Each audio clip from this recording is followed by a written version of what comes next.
जय हो। श्री हनुमंत बलवंत महाराज की जय हो। जीवन के 40, 50, 60, 70 साल यूं ही निकल गए और एक मुट्ठी भर जिंदगी बची है। मान लीजिए निवेदन है, बचा खुचा जीवन भगवान के नाम कर। दरवाजे पर अग्रवाल भवन लिखा है तो घर फोन करना, कहा उस पर बुर्स चला दो। अग्रवाल भवन में नहीं रहना है, ना शर्मा भवन में रहना, ना राठौर भवन में रहना, ना शेखावत भवन में रहना, ना बर्मा भवन में रहना, आपको राम भवन में रहना है। मुझे बंदा विभीषण बड़ा अच्छा लगता है, उसके मकान पर लिखा है राम भवन। विभीषण और वो लंका में कोई अपने मकान पर राम भवन लिख दे तो बहुत बड़ी बात है। दीवालों पर लिखा था रामायुधंकित ग्रह शोभा वर्ण जाय नव तुलसी के पौधे उसने लगा रखे। तो दरवाजे पर ऊपर लिखा था राम भवन। आपकी तरह थोड़े ही लिखा था सेठ वाटिका, ऊपर लिखा हुआ था राम भवन लिखा था उस पर। रावण वहां से निकला तो उसने देखा, अरे ये तो मेरे दुश्मन का नाम लिखा। उसने कहा विभीषण बच्चू इधर आ, इधर आ। एक डांट लगाई, बेचारा कांपता हुआ आया और आके प्रणाम करने लगा और कहने लगा, भैया भैया भैया भैया बोलिए। कहा तेरी हिम्मत इतनी सी है, ये दुश्मन का नाम लिखे दरवाजे पर। विभीषण ने कहा, भाई साहब दुश्मन का नाम नहीं है, फिर ये आपका नाम है। रावण ने कहा, ये मेरा नाम कब से हो गया? मेरा नाम दशकंदर है, दशानन है, 10 मुख है, 10 ग्रीव है, लेकिन ये नाम मेरा कब से हो गया? तब विभीषण ने कहा, भैया क्या करूं, जब इसका मैं नामकरण कर रहा था भवन का तो मुझे लगा कि मैं इसके ऊपर रावण भवन लिख दूं। फिर मैंने सोचा कि भाभी रूठ जाएगी, भैया का अकेला नाम लिख देंगे तो भौजी भाभी रूठ जाएगी। फिर मैंने सोचा कुछ ऐसा करो कि जिसमें दोनों राजी रहें। तो मेरे दिमाग में बात आई कि तुम्हारे नाम का पहला अक्षर ले लूं और भाभी के नाम का भी पहला अक्षर ले लूं। आपके नाम से रा निकाल दिया है और भाभी के नाम से मां निकाल दिया है। अब दोनों को मिला करके राम बन गया है, तो अब मैं क्या करूं? नाम तो ये सब आपके ही है। विभीषण आनंद हो जाएगा। ना शर्मा भवन में रहिए, ना बर्मा भवन में रहिए, ना चौकसे भवन में रहिए, ना सैनी भवन में रहिए, तो फिर रहना है तो श्याम भवन में रहिए, राम भवन में रहिए। यही आनंद है। ऐसी नाम अपने आप को हर प्रकार से भगवान को जोड़ दीजिए, ईश्वर से जोड़ दीजिए। हमने आश्रम का कितना बढ़िया नाम रखा है, तुलसी वन आश्रम। हाँ, इसको अपने नाम से भी तो जोड़ सकते थे, नहीं, क्या मतलब था? कुछ भी नहीं। और जब भगवान के नाम से तुलसी, जो हमारा कल भी जिसने सुधारा है और हमारे आज को भी सुधार रही है, तो आने वाले कल को भी संभालेगी, सुधारेगी, वो तुलसी है। आज हमने सुबह के प्रवचन में तुलसी महात्म्य का वर्णन किया है। जिन्होंने टीवी में ना सुना हो, मैं उनको निवेदन कर दूंगा, घी में तुलसी की लकड़ी डुबाकर यज्ञ में आहुति डालने से 100 यज्ञ करने का तत्काल फल प्राप्त होता है। ये आज की कथा में बोला है। 1 करोड़ लकड़ी चिता पर रखी हुई हो और मुर्दे जल रहे हों, 1 करोड़ लकड़ी में यदि 1 तुलसी की टुकड़ी काष्ठ की आपने डाल दी तो 1 करोड़ लकड़ी का जो भी दोष है वो पूरा समाप्त हो जाएगा, व्यक्ति मुक्त हो जाएगा। तो उसमें वर्णन है कि जिस समय शव को आप जलाते हैं, उसके मस्तिष्क के नीचे लकड़ी का एक छोटा सा टुकड़ा, उसकी दोनों मुट्ठी में, उसकी कमर के नीचे, तो उसमें ऐसा वर्णन किया गया है। वैसे तो सब जगह तुलसी बेलपत्र ये सब चीजें जलाई नहीं जाती हैं, लेकिन शमशान घाट में एक किसी विशिष्ट व्यक्ति के दाह संस्कार में तुलसी को जलाने की बड़ी महिमा है। हवन यज्ञ में तुलसी को जलाने की बड़ी महिमा है। आप तुलसी ऐसे उखाड़ उखूड़ के फेंक देते हैं, हो सकता है नदी में भी बहा देते हैं। इस तुलसी की लकड़ी का पाउडर बनाइए, गर्म पानी के साथ लेते रहिए, ये थायराइड को जड़ से खत्म कर देगी। तुलसी की लकड़ी का पाउडर चंदन में डाल करके और उसका लेपन कीजिए, भगवान को लगाइए, तो ये समझ लीजिएगा सैकड़ों यज्ञ करने का फल ये तुलसी दे देगी। और अपने किसी पुरखे की चिता पर तुलसी की लकड़ी को रख दिया है। तुलसी आनंद कर देगी और जीव के कष्टों का हरण कर लेगी। आज की वीडियो में, आज की कथा में सुबह 10 साढ़े 10 बजे अद्भुत प्रवचन आरंभ होता है। आप देश के किसी भी कोने में रहते हैं, प्रसारण तो 9:30 बजे शुरू हो जाता है। सत्संग टीवी पर 10:30 बजे एक नई कथा हम आपको रोज सुना रहे हैं। आज तुलसी जी की महिमा सुनाई, कल आपको सुनाया गया था विष्णु सहस्रनाम महात्म्य, उससे एक दिन पहले आपको सुनाया गया था राम रक्षा स्तोत्र का महात्म्य। हर रोज एक नई बात होती है। बातें छोटी छोटी हैं लेकिन यह जीवन को आनंद से भर देंगी। घर में किसी भी प्रकार का दोष नहीं रहता। जिस घर में तुलसी की पूजा होती है, जिस घर में तुलसी नहीं है वो घर नहीं, वो मरघट है, वो शमशान घाट है। सबके घर में तुलसी हो, सबके कंठ में तुलसी हो। माताओं, तुम्हारे कंठ में 4-4 तोले की चेन है, बड़ी अच्छी बात है। आपके कंठ में तुलसी भी होनी चाहिए। पद्म पुराण में तुलसी महात्म्य में लिखा है, तुलसी के बिना पिया गया पानी रक्त के घूंट के बराबर है। बेटियों को, बच्चों को, सबको तुलसी पहनाइए। संतों के हाथ से यदि आप तुलसी रुद्राक्ष लेते हैं, सूतक और पातक में नारी के ऋतुकाल समय पर भी उस तुलसी और रुद्राक्ष को उतारने की आवश्यकता नहीं पड़ती। इसलिए ज्यादा से ज्यादा गुरुजनों के हाथ से प्रसाद रूप में ही इसको लेना चाहिए। एक बार जयकारा लगाएं। बात समझ में आ रही है? पूरी पीछे तक जयकारा लगाओ। बुलबांग के बिहारी लाल की जय हो। हनुमान जी महाराज जय हो। जय जय श्री राधे श्री राधे श्री राधे। चली जा रही है ये उम्र धीरे धीरे। 1 साल पहले आप युवा थे, साल बाद तो बिल्कुल बूढ़े हो गए हैं, कमर बिल्कुल झुक गई है, तीर कमान की तरह हो गए। हर रोज यह व्यक्ति हर क्षण हर पल मर रहा है, मौत को प्राप्त हो रहा है। समय मिला है, बचा कुचा समय जो ईश्वर से जोड़कर जीवन जीना है। मेरी बहनें तो सोचती हैं अभी तो मुंह में दांत बात टपके ही नहीं, जब पोपली हो जाएंगी तब भजन करेंगी। अभी तो डोकरियों का समय भजन करने का। तो बुढ़ापा किसी ने देखा? यूपी में एक जगह पड़ती है शामली, सुना है शामली? उधर मेरठ के इधर बाएं हाथ पे पड़ जाती शामली। वहां पर कोई बेटी रोज कथा सुनने को आती, तो वो जब शाम को कथा सुन करके गई तो छत पर एक चाची खड़ी थी। नई नई चाचा की शादी हुई थी। तो चाची ने कहा, मौनी कहाँ से आई है? वो बिटिया का नाम मौनी था। मौनी ने कहा कि वो ऐसे ऐसे कथा, भागवत की कथा हो रही है, आज बहुत आनंद आया है, 56 भोग लगे हैं, गिरिराज पूजा की कथा हुई है। तो चाची ने कहा, तू तो बिल्कुल पगली है, ये उम्र तो मटर गश्ती करने की है, ये अभी क्या, ये तो बूढ़े लोग ये कथा सुनते हैं, ये अभी ये कथा सुनने का समय थोड़े ही है। मोनिका ने कहा, तो चाची कब सुनेंगे कथा? जब बूढ़े हो जाएंगे तब सास मेरी जाती है कथा सुनने के लिए। इतने समय में मैं सीरियल देखती हूँ, मैं चित्रहार के गाने सुनती हूँ, मेरे पास आ जाया कर, मैं कैसी कैसी पिक्चर के गाने तुझे सुनाऊं। ये सब चीजें तो बुढ़ापे की हैं। सत्य घटनाएं। आधी रात्रि को चाची का हार्ट अटैक पड़ गया, चाची ऊपर चली गई। बुढ़ापा किसने देखा है? कल ही तो बोला जा रहा था, बुढ़ापा किसने देखा है? जो तुम तैयारी कर रहे हो ना तो बुढ़ापे में कथा सुनेंगे, तो बुढ़ापा किसने देखा है भैया? इसलिए भजन तू कर ले, आज से ही लग जा तो ही ज्यादा ठीक है। जिंदगी में हजारों का मेला जोड़ा, जिनके मोह में फंस करके आपने भजन सब छोड़ छाड़ दिया है, ये बहुत बड़ी त्रुटि गलती हो रही है। कैसे भूल गयो ईश्वर को, फंस के माया जाल।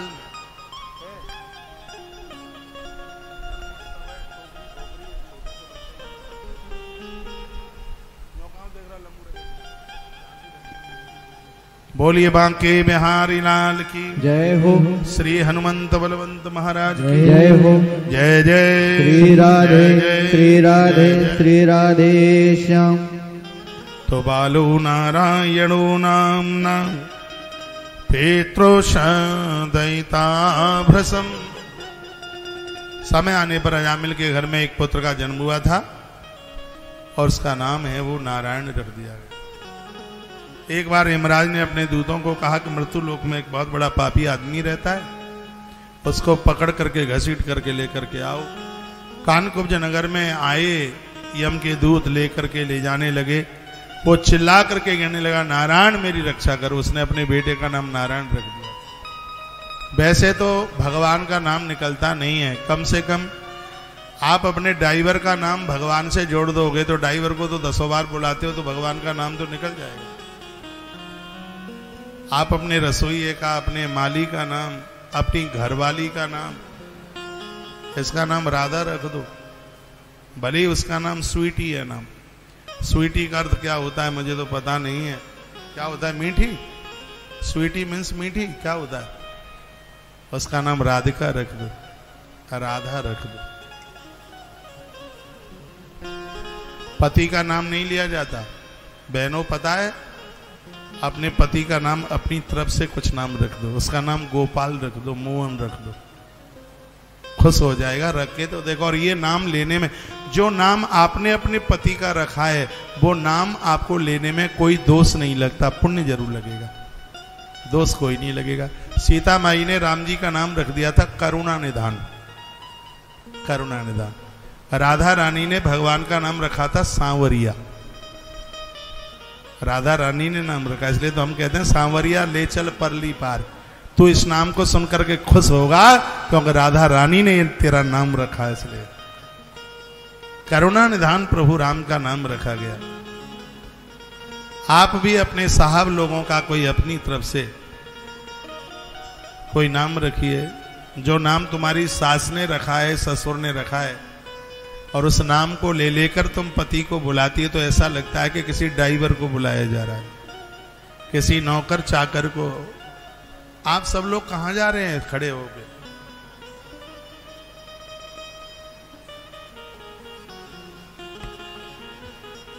बोलिए बांके बिहारी लाल की जय हो। श्री हनुमंत बलवंत महाराज की जय हो। जय जय श्री राधे श्री राधे श्री राधे श्याम।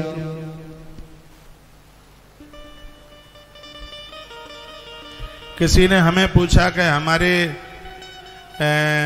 पति का नाम राम है, कथा सुनने के लिए जाते हैं तो वहाँ कीर्तन करवाया जाता है, राम हरे सिया राम हरे जय जय जय श्री रघुनाथ हरे। क्या हम फिर राम बोल सकते हैं? हमने कहा 10 बार बोलिए कम से कम। बोले वो तो पति का नाम है। कहा जो राम का नाम आप ले रहे हैं वो सिर्फ पति नहीं, वो तो ब्रह्मांड पति है, पूरा जगत पति है, वो उसमें कोई भी दोष नहीं है नाम लेने। वो भगवान का नाम है, इसलिए वो परमात्मा का नाम है। तो ये पूरी की पूरी कथा कहती है कि आपके आसपास जो रहते हैं उनके नाम ऐसे हों, कम से कम वैसे आपको नाम लेने का समय नहीं होता तो इस बहाने से ही भगवान का नाम निकल जाए।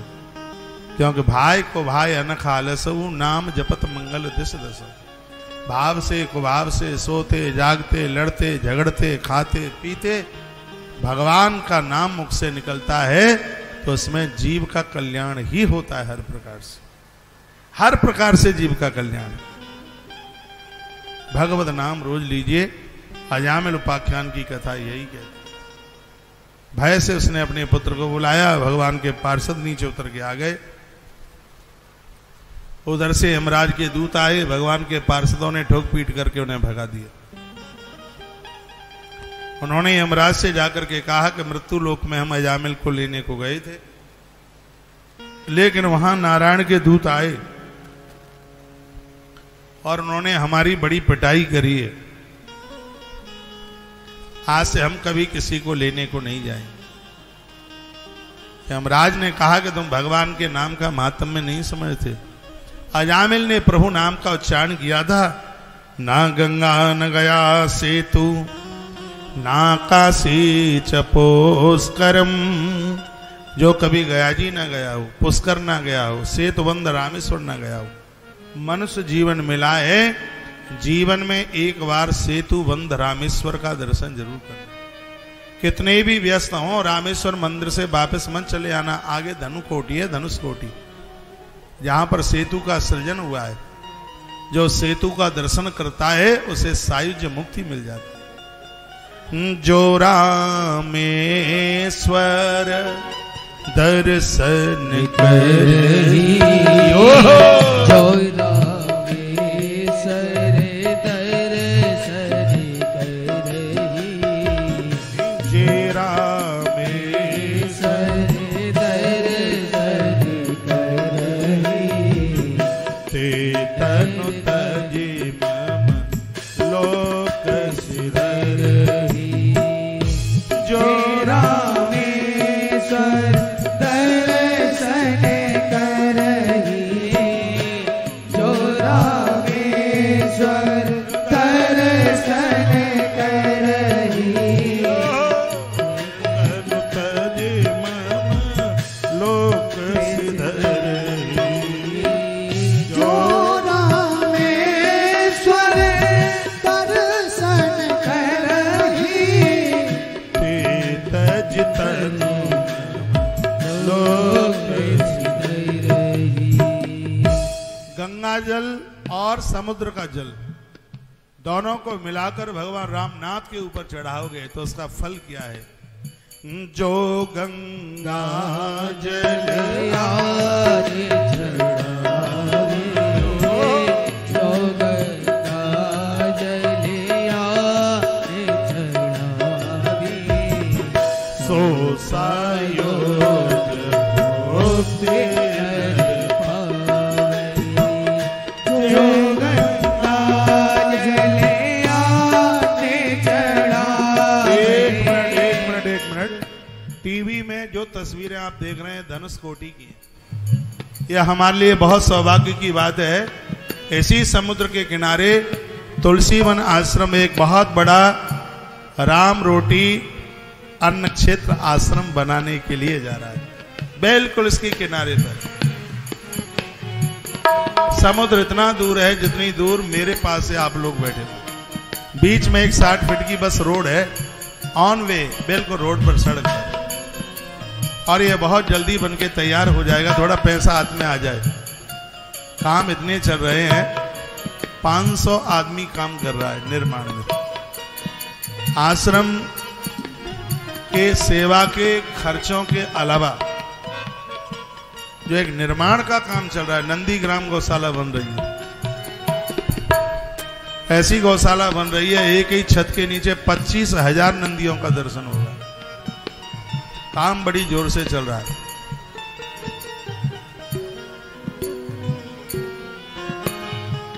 ये जगह आप देख रहे हैं, ये स्थान देख रहे हैं, ये रामेश्वरम के आश्रम की जगह है। बहुत आनंद देने वाली है। गौ माता के हजारों सदन बन रहे हैं और बड़ी जोर से काम चल रहा है। ये तो ईश्वर की लीला है, वही जाने काम हो कैसे रहा। मैं धन्यवाद उस माता जी का करूंगा जो आज सुबह आई है। माताओं, यदि तुम न होती इस धरती पर तो ना नीचे जमीन होती ना ऊपर आकाश होता। ऐसे अचक से 1 लाख रुपया दे गई मैया जी। महाराज जी गौ माता की सेवा में लगा देना, दोनों हाथ उठा के ताली बजाइए। हो सकता है मेरी माँ इस परिसर में बैठी होगी। ईश्वर के चरणों में प्रार्थना करूंगा, मैया तेरे परिवार में बच्चों के माथे में कभी दर्द भी ना हो। ईश्वर हम लोगों की प्रार्थना सुनता है। और ऐसे समय पर आप सहयोग कर रहे हैं जिस समय पर इस गौशाला को, इस आश्रम को, इन सेवा कार्यों में बहुत धन की जरूरत पड़ रही है। तो काम ही इतने चल रहे हैं। ये रामेश्वर धाम की तस्वीरें आप देख रहे हैं। ये आश्रम बहुत जल्दी बनके तैयार हो जाएगा। अभी पिछले साल इसकी जमीन की रजिस्ट्री हुई है, थोड़ी इसकी पैसों की व्यवस्था हो जाए। अब मुझसे ऐसा तो बनता नहीं है कि गैया का पैसा आश्रम में लग जाए। हाँ, आश्रम का पैसा गौशाला में लग जाए पर गैया का पैसा दूसरी जगह ना लगे। और ऐसा ही सिद्धांत बना रखा है। मैं आप सब भक्तों को आग्रह पूर्वक निवेदन करूंगा, इतना बड़ा तीर्थ है रामेश्वरम, इतना बड़ा तीर्थ ना होता तो प्रभु श्री राम जी इस जगह पर पहुंच करके रामनाथ की स्थापना ही क्यों करते। और यहाँ पर पहुंचने वाले उत्तर भारत, मध्य भारत के लोग यहाँ पहुंचेंगे और अन्न क्षेत्र चल रहा होगा। वहां पर भोजन की व्यवस्था नहीं है। और ये आश्रम तो बातों ही बातों में ये सब हो गया। पिछले साल मैं उधर एक शिव पुराण की कथा करने को गया। बालाघाट डिस्ट्रिक्ट में लांजी पड़ती है, श्री राजेश अग्रवाल जी वो इसके आयोजक थे।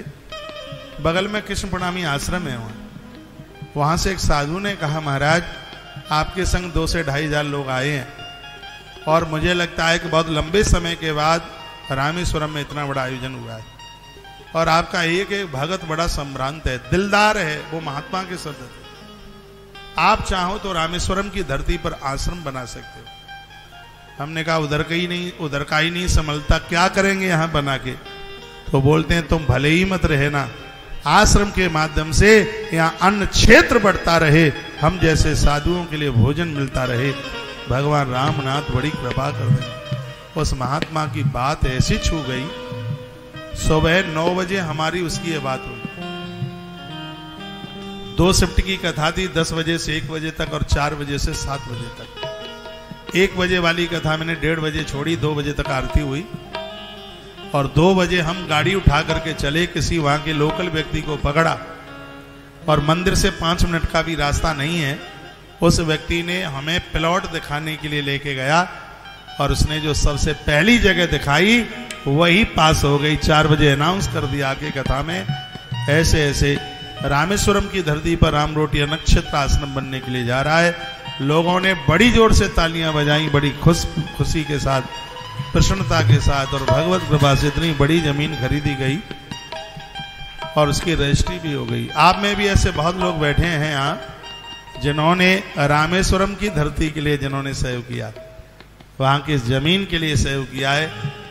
इसके निर्माण में भी सहयोग कर देना।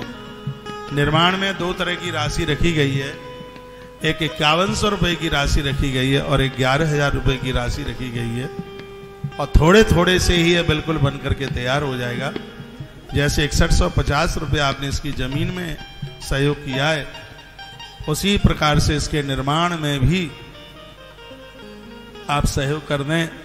100 कमरे यहाँ बना रहे हैं एक कथा के लिए, एक कथा स्थल टाइप का, और लगभग 100 कमरा, 100 कमरा बहुत होता है ऐसी जगह है। 3-4 हजार रुपया इसके जो अगल बगल में रिसोर्ट बने हुए हैं, 10,000 रुपया में एक रात्रि में कमरा मिलता है, बिल्कुल इसकी दीवार के बगल में रिसोर्ट है वहां पर।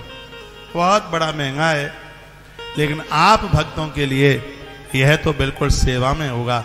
आपको यह लगेगा रामेश्वरम में भी पहुंच करके हम घर जैसा अनुभव कर रहे हैं। तो इसमें 1,11,111 रुपए के मेंबर बनाए जा रहे हैं। उनका तो नाम होगा शिलालेख। ईश्वर ने आपको दिया, आपकी जरूरत से ज्यादा दिया है। कार्ड भी मिलेगा उसका, जब भी आप जाएंगे तब आपको यह स्थान रहने के लिए मिलेगा।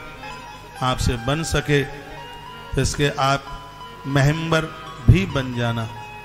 राम रोटी नक्षत्र आश्रम में अखंड भंडारा जीवन पर्यंत चले, उसके लिए हम 25,000 रुपया भक्तों से ले रहे हैं। हम और आप नहीं रहेंगे, लेकिन 25,000 रुपए की FD के द्वारा यहाँ का भंडारा बरकरार चलता रहेगा। आपके ऊपर लोड नहीं पड़ता है। तो थोड़ा थोड़ा इकट्ठा करके ऐसा काम करके जाना, ऊपर के लोकों में हम जाएं, वहां फूलों की बरसात करते करते देवता पीठ थपथपाएं और कहें, वाह मेरे लालो, बड़ा अच्छा अच्छा काम करके आए। तो ये तस्वीरें आप श्री रामेश्वरम धाम की देख रहे हैं। बहुत आनंदोत्मग्न कर देने वाली जगह है। एक बार जयकारा लगाइए, बोलो बांके बिहारी लाल की जय हो। जो गंगा जल आनी चढ़ायो, जो गंगा जल आनी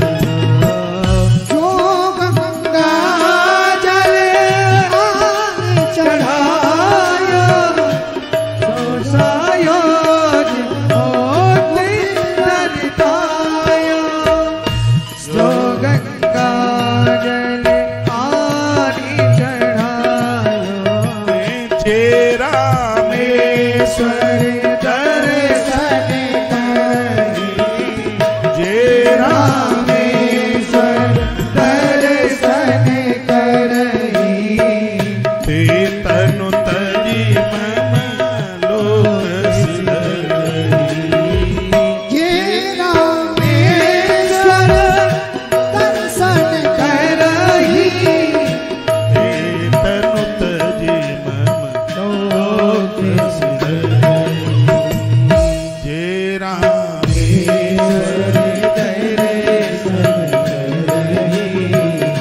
ते तजी तनु बड़ी जो गंगा जल आनी चढ़ा, छोटा बच्चा। जो गंगा जल आनी चढ़ायो, सो सालो जीवो के नहीं पायो, जो गंगा जल आनी चढ़ायो, जो गंगा जल आनी चढ़ायो, सो सायो होती नर पायो। बोली रामेश्वर नाथ भगवान। जय हो।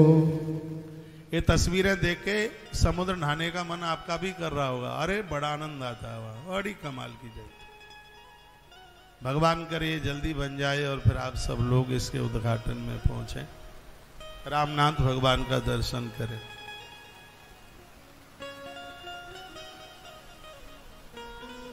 आप अजामिल उपाख्यान की जो कथा सुन रहे हैं, इसमें भगवान राम के नाम की महिमा का ही वर्णन किया है। जो भगवान का नाम लेगा, वर्णन है न गंगा न गया सेतु न काशी न च पुष्कर। प्रभु का जो नाम लेते हैं, गंगा यमुना सब नदियां सभी तीर्थ उनके पास चल करके आ जाते हैं। अजामिल को लेने के लिए स्वयं भगवान आए और उस दिव्य विमान पर बैठता हुआ अजामिल भगवान के धाम के लिए प्रस्थान कर गया। उद्धार हुआ, आत्मकल्याण हुआ। कथा कहती है अपने बच्चों का नाम आप शास्त्रोक्त विधि से रखिए, अपने मन मुताबिक नहीं। कथा का यही सार है, बच्चों का नाम शास्त्रोक्त विधि से, अपने मन मुताबिक नहीं। एक अंक निकले और वह अंक, वह शब्द भगवान से मिलता जुलता।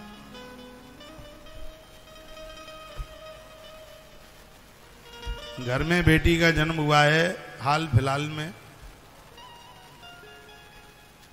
एक नाम मैं व्यासपीठ से दे रहा हूं, मल्लिका। माता पार्वती का नाम है। तमिल भाषा में मल्लिका मां पार्वती का नाम है। बेटे का जन्म हो उसका नाम अर्जुन रखिएगा। अर्जुन बहुत प्यारा नाम है। पार्थ रखिए, धनंजय रखिए, युधिष्ठिर रखिए। नकुल बहुत प्यारा नाम है। नकुल का अर्थ होता है जो बहुत सुंदर है। नकुल सुंदरता का ही पर्यायवाची शब्द है नकुल। ऐसा नाम बच्चों का शास्त्रोक्त विधि से रखें। ये क्या होता है सोनू, मोनू, पप्पू, भप्पू, झप्पू, ये क्या है? अच्छे से नाम रखो, बढ़िया से नाम रखिए। बोले कृष्ण कन्हैया लाल की जय हो। श्री हनुमंत बलवंत महाराज की जय हो। आज के आनंद की जय हो। जय जय श्री राधे श्याम। आचार्य जी हरीश बंसल जी आए हैं कॉपर से। आओ बैठो, कहीं बैठ जाओ, बैठ जाए।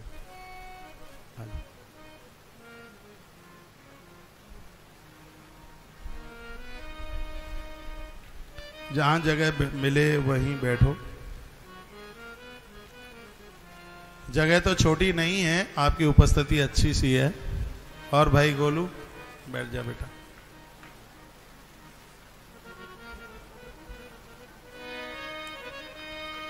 चौवन नंबर के श्लोक में लिखा हेमम विमान मारवीय यो यत्र श्रेयपति। अजामिल ने भगवान का नाम लिया और सोने के सिंहासन पर बैठकर अजामिल भगवान के धाम गया। गांवों की एक कहावत है कि बेटे को बेटा हो जाए, फिर उसको भी एक बेटा हो जाए, फिर उसको भी एक बेटा हो जाए, फिर उसको भी एक बेटा हो जाए, और दादा दादी उसका मुंह देख लें तो उसको सोने की सीढ़ी मिलती है, ऐसा बोलते हैं। हाँ, नाती पोता, उसका बेटा क्या होगा? पंथी। पंथी का बेटा संती। संती का कौन होता है? अठंती। तो बेटे के बेटे के बेटे की वजह से उसका मुंह देख करके सोने की सीढ़ी मिल जाए, ये मुझे बिल्कुल जानकारी नहीं है, बस गांवों में सुना है। लेकिन श्रीमद् भागवत के 6वें स्कंद के 2 अध्याय के श्लोक नंबर 54 में लिखा है, जो भगवान का नाम लेके मौत को प्राप्त होते हैं वो स्वर्ण के सिंहासन पर बैठकर भगवान के धाम जाते हैं। मेरी पवित्र व्यासपीठ निवेदन करना चाहेगी, आप कितने भी व्यस्त क्यों न हो, अपनी दुकान भी भगवान के कुछ नाम लेकर उसके बाद ही दुकान खोलने के लिए जाइए। कोटिम तक्ताम हरिम स्मृत, करोड़ काम करने से पहले भगवान का नाम, जिसमें एक आना कभी लगता नहीं है, एक आना जिसमें धन खर्च होता नहीं है, ऐसे प्रभु का नाम लिए बिना तो अपने घर का प्रमुख दरवाजा मत छोड़ना। वर्णन किया गया है, कहा गया हेमम विमान मारुया यो यत्र हस्रियापति, जो अजामिल भगवान का नाम लेकर मौत को प्राप्त हुआ, उस अजामिल को लेने के लिए भगवान सोने का विमान लेकर के आए। हरिद्वार में विमान उतरा, अजामिल हरि की पौड़ी पर बैठा हुआ था, भगवान के नाम का उच्चारण कर रहा था। उसी समय ठाकुर जी स्वर्ण विमान लेकर के आए और सोने के विमान पर बैठकर अजामिल भगवान के धाम के लिए चले गए। ये कथा के लिए अजामिल की नहीं है, ये कथा हमारे और आपके लिए। भगवान का नाम रोज लीजिए। राम का नाम लेकर जो मर जाएंगे, वह अमर नाम दुनिया में कर जाएंगे। ये न पूछो कि मर के किधर जाएंगे, बोझ दर भेज देंगे उधर जाएंगे। राम का नाम लेकर जो मर जाएंगे, वो अमर नाम दुनिया में कर जाएंगे। ये न पूछो कि मर कर किधर जाएंगे, वो जिधर भेज देंगे उधर जाएंगे। टूट जाए न माला हरि नाम की, टूट जाए न माला हरि नाम की, वरना अनमोल मोती बिखर जाएंगे। राम का नाम लेकर जो मर जाएंगे, वो अमर नाम दुनिया में कर जाएंगे। आप मानो न मानो खुशी आपकी, आप मानो न मानो खुशी आपकी, हम मुसाफिर कल अपने घर जाएंगे।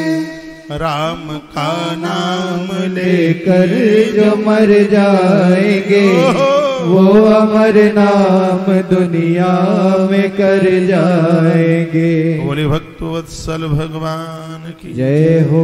सूत जी महाराज कहते हैं, हे सोनकसियो, जो कथा मैं तुम्हें सुना रहा हूं, ये कथा महात्मा अगस्त ने सुखदेव भगवान को सुनाई। ये साधारण कथा नहीं है, बड़ी अद्भुत कथा है। मलयागिरी पहाड़ पर हाथ में सालराम को लिए हुए वो चंदन लगा रहे थे, और परमात्मा के दरबार में बैठकर जो बात कही जाती है वो सिद्ध हो जाती है पूजा के समय में।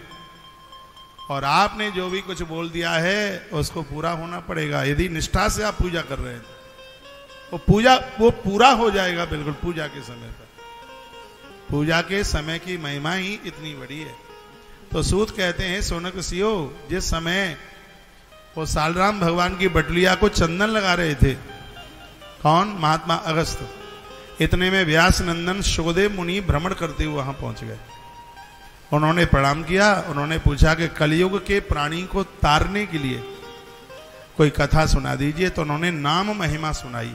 कलऊ केशव कीर्तनाथ। इस कलयुग में यज्ञ नहीं हो पाएगा, इस कलयुग में यज्ञ नहीं हो पाएगा। यज्ञ के युग पहले निकल गए, बड़ा मुश्किल है। आप ये कहेंगे धन से यज्ञ हो जाएगा, नहीं, नहीं होता, नहीं होगा। यज्ञ के लिए 6 महीने पहले से नियमों का पालन करना पड़ता है। पहले अश्वमेध यज्ञ, वाजपेयी यज्ञ, राजसूय यज्ञ, सब यज्ञ होते थे, अब कहाँ हो पाते हैं? क्योंकि कलयुग में एक तो जीव की उम्र कम रह गई है, आयु कम हो गई, उसके पास समय भी नहीं है इतना। तो ये व्यवस्था की गई कि कलयुग में जीव का उद्धार कैसे हो सके, तो कहा कलऊ केशव कीर्तनाथ। कलयुग में व्यक्ति और कुछ नहीं तो किसी श्रेष्ठ महापुरुष से जुड़कर उससे नाम मंत्र लेकर उसका भजन करे। प्रभु नाम के द्वारा ही कलयुग में जीव का उद्धार हो जाएगा। ध्येयम सदा प्रवणम अभीष्ट दोहम तीर्थास्पदम शिवरंचनुतम शरण्यम भृत्यार्त्यहम प्रणतपाल भवाद्विपोतम वंदे महापुरुषते चरणारविंदम। इस कलयुग में भगवान के नाम से भी लटक जाएंगे, तो भगवान का नाम ही जीव का उद्धार कर। आप भजन में बैठेंगे तो लोग तुम्हारी हंसी उड़ाएंगे, मजाक उड़ाएंगे। अरे पड़ोसियों को तो छोड़िए, घर के लोग हंसी मजाक उड़ाएंगे। घर के ही लोग कहेंगे कि आजकल तो पापा बहुत बर्जनानंदी हो गए, लेकिन हमें क्या काम दुनिया से, जगत रूठे तो रूठन दे। परमात्मा को मनाना बड़ा सहज है, संसार को प्रसन्न रखना जीवन की सबसे बड़ी कठिन बात है। ये संसार 1 मिनट में प्रसन्न तो दूसरे मिनट में नाराज हो जाता है। और वैसे भी आप कुछ अच्छा करते हो तो 3 घटनाएं तो घटती हैं। आप कुछ बढ़िया करने के लिए चलो, 3 घटनाएं घटेंगी। सबसे पहले आप कह दें कि मैं ये काम करने के लिए जा रहा हूं, तो लोग तुम्हारी हंसी उड़ाएंगे, लोग तुम्हारी मजाक उड़ाएंगे और आपके ऊपर कोई फर्क नहीं पड़ता, और फिर भी आप करने में तुले है कि मैं करके ही रहूंगा। तो दूसरी घटना यह है कि लोग तुम्हारा विरोध करेंगे, तो मैं कहां से सहयोग मिल रहा है ये लोग वहां तक पहुंचेंगे, व्यवधान करेंगे, काम को करने में रोकेंगे। आपको सफलता मिल रही है, इसको निष्फल करने के लिए चोटी से लेकर के एड़ी तक ताकत लगा देंगे। कोरोना काल में हमने कथा शुरू करी, लोगों ने कथा को बंद करने के लिए इतनी कोशिश कराई कि गृह मंत्रालय तक सूचना पहुंच गई। दरवाजे पर गाड़ी पुलिस की हॉर्न मारे और हमने गेट में अंदर से ताले डाल दिए। हमने कहा जो होगी सो देखी जाएगी, कथा को तो बंद होने ही नहीं देना है। 4 साल होने को जा रहा है, तब से लेके कथा अभी तक बंद नहीं हुई है। बस ये सोच लिया था कि कथा को बंद करना ही नहीं है। और वो कोई और नहीं थे जो इसको रोक रहे थे, वो मेरे संग पढ़ने वाले थे, वो मेरे क्लास फेलो थे। बाद में पता लगा जो बाहर से मेरे लिए बाय बाय करते और वो अंदर से उनको इतनी जलन कि इनकी यह कथा इतने लंबे समय से चल कैसे रही है। और आवाज गृह मंत्रालय तक पहुंच गई। और हुआ यह है कि जो अधिकारी बंद करवा रहा था उसी को कोरोना हो गया, कोरोना हुआ। उसकी घरवाली का मैसेज आया कि महाराज जी से बात करा दो। बात हुई, कहा कि ऐसी ऐसी बात है, इनको कोरोना हो गया है, कुछ उपाय। तो हमने हल्दी वाला काढ़ा बता दिया और अधिकारी ठीक हो गया। और उनकी घरवाली ने 21,000 रुपए का गौ माता को सहयोग और किया। कथा चली बरकरार, कथा बंद नहीं। आप कुछ करने के लिए जाते हैं, पहले हंसी मजाक। जो मैंने 1 लाख गायों का जो संकल्प लिया है, इसमें भी हंसी मजाक करने वालों की कमी नहीं है। वो कहते हैं 1 लाख क्यों, 9 लाख का हो ना, 9 लाख। मैंने उन्हें कहा है कि यदि ईश्वर ने तुम्हारे ऊपर कृपा करी हो और तुम इतनी लंबी जिंदगी जी लो, तो उस दिन को देखने के लिए जिंदे बने रहना। ये बंदा 9 लाख गायों का दर्शन करके दुनिया छोड़ के जाएगा।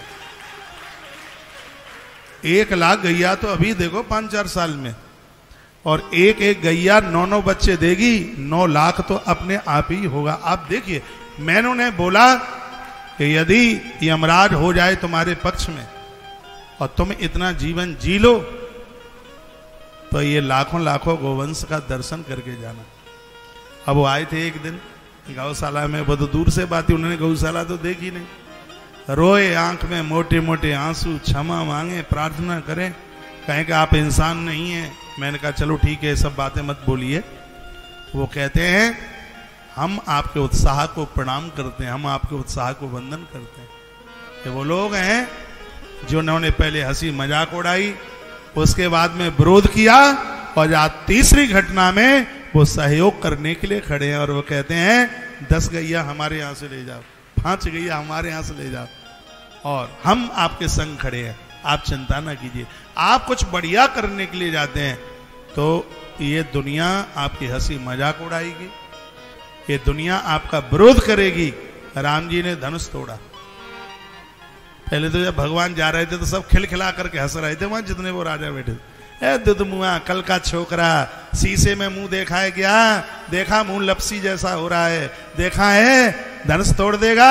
वो हंसी मजाक खिलखिला करके हंस रहे थे राम को देखकर, और लक्ष्मण को भारी क्रोध आ रहा था, सब राम को देख करके हंस रहे थे। लेकिन प्रभु श्री राम जी ने तो वो धनुष तोड़ दिया।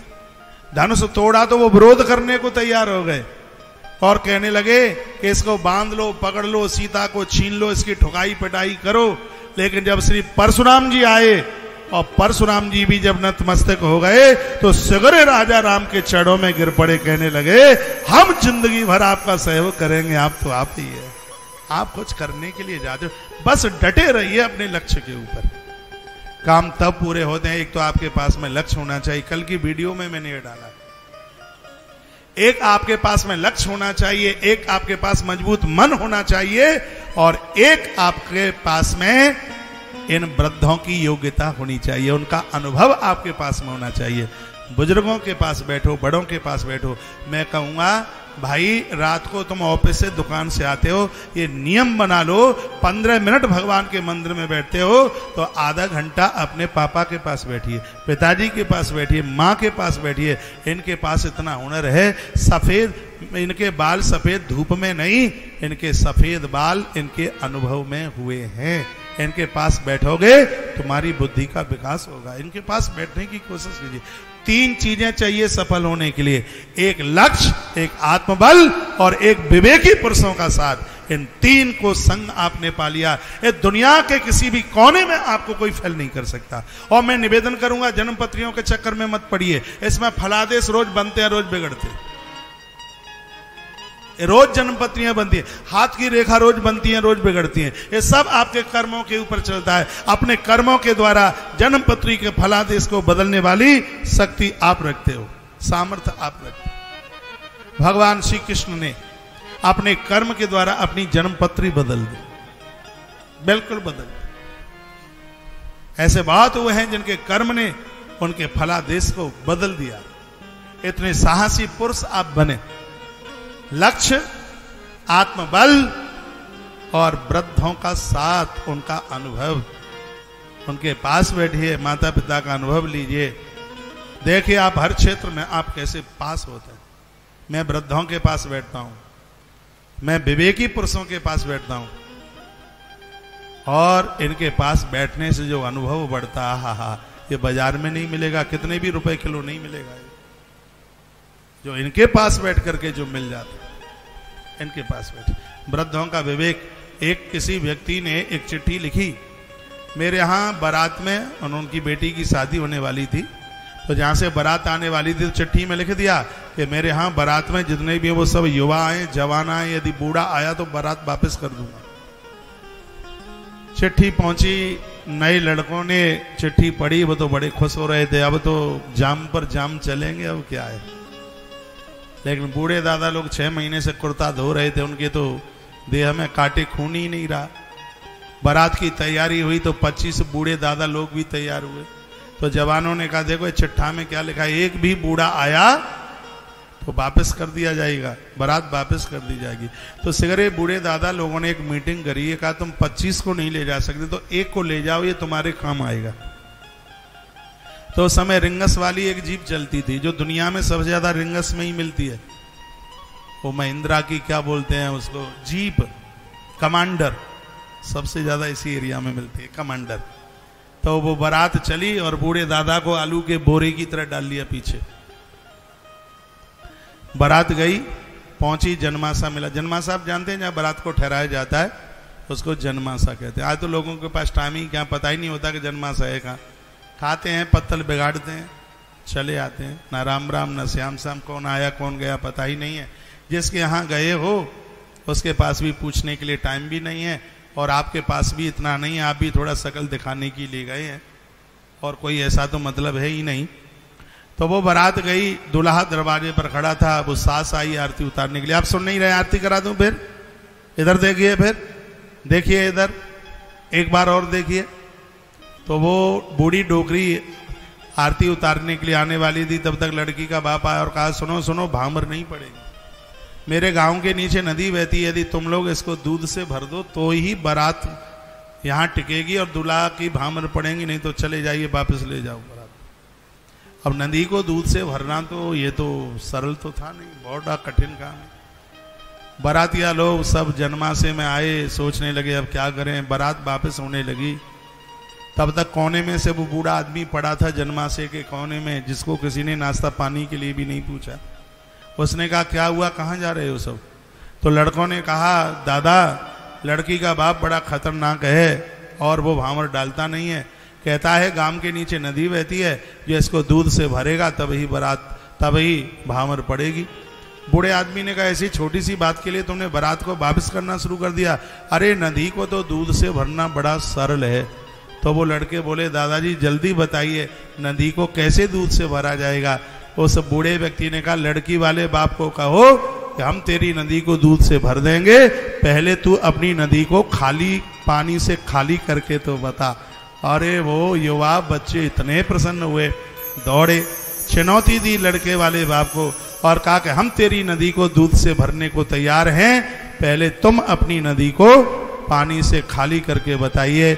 लड़की के बाप ने कहा, अब भामर जरूर डल जाएंगी। क्यों? इसलिए क्योंकि तुम्हारे बीच में जरूर कोई न कोई बूढ़ा आया है। ये तो बात किसी वृद्ध की ही हो सकती है। तो वृद्धों के पास बैठकर उनके विवेक का अनुभव कीजिए। रात्रि को दुकान से आते हैं, ये नहीं आए और छुमंतर की तरह घरवाली के कमरे में घुस गए जाकर के, और ऐसा ही ज्यादा होता है। आइए, हाथ पांव मुंह धोइए, भगवान को प्रणाम कीजिए, माँ बाबूजी के चरणों में मस्तक झुकाइए, थोड़ा सा बैठिए, पूरे दिन के हालचाल लीजिए, पूरे दिन के हालचाल बताइए। राम राज्य तो आपके घर में ही होगा, इतना आनंद होगा, आपके घर की बरकत रोक कौन पाएगा। मैं तो कहता हूँ 24 घंटे में से एक बार घर के जितने मेंबर सदस्य हैं वो सब पास पास बैठे। श्री गुरु नानक देव कहते थे कि संगत और पंगत, ये दो चीजें घर से खत्म मत करो। संगत और पंगत, संगत का मतलब है आरती पूजा होती है उस समय थोड़ा पास पास बैठिए, टीवी चलाएं उस समय नहीं, कोई धार्मिक बातें होती हैं उस समय पास पास बैठिए। पंगत का मतलब है सुबह का नाश्ता भले अकेले हो जाए, दोपहर का भोजन अकेले हो जाए, लेकिन शाम की बयारू सबकी साथ साथ होनी चाहिए, सब साथ साथ बैठे हुए हों, बहू भी बैठी हो, पुत्र वधू बैठी हो, बेटे भी बच्चे भी, और आप भी, मम्मी पापा भी, सब पास पास बैठे हों, खिलखिला करके मुस्कुरा रहे हो, हंस रहे हो, आनंद हो रहा हो, एक दूसरे से हृदय की मन की बात कर रहे हो। उसके तत्पश्चात फिर सोने के लिए अपने अपने कक्ष में चले जाइए। आप देखिए आपके घर में कितना आनंद होता है, कितनी बरकत होती है। एक बार मेरी बात मान लीजिए, तुम्हारी जन्मपत्री शुभ हो जाएगी, कहीं दिखाने की जरूरत ही नहीं पड़ेगी। एक बार संगत और पंगत आजमा के देखिए तो सही। अब के बार आपने ताली कुछ ज्यादा तो नहीं बजा दी है? अच्छा,